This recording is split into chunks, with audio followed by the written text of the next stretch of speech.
Ronan Declan রসায়ন, সেখান থেকে সতীর্থের উদ্দেশ্যে ডেকলানের কি নিদারুণ এক পাস। এই পাস দেখে প্রশ্ন জাগে এমন একজন ফুটবলারকে কিভাবে মাঠের বাইরে রেখেছিলেন আতিকুর রহমান মিশু। এমন একজন গতিশীল ফুটবলার বাংলাদেশ দলে সুযোগ পান না।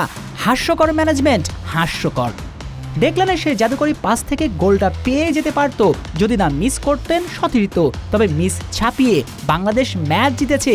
ডেকলান সুলিভান তার ক্লাস দেখিয়েছে। মাঠে এসেছিলেন ডেকলান মাত্র 4 মিনিটের জন্য, যখন ব্যাকফুটে ছিল বাংলাদেশ। 75 মিনিট পেরিয়ে ম্যাচ ডমিনেট করতে শুরু করেন নেপাল, কিন্তু ডেকলান মাঠে আসার পরেই মোমেন্টাম একাই কেড়ে নিয়েছেন।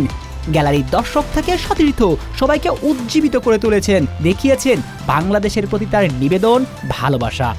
তাই তো বাংলাদেশের জয়ের রাতে শুরুর প্রশ্নটা আবারও করা এই ডেকলান সুলিভানকে কিভাবে মাঠের বাইরে রেখেছিলেন আতিকুর রহমান মিশু। টাইগার ভক্তরা তো সে জবাবটাই চায়।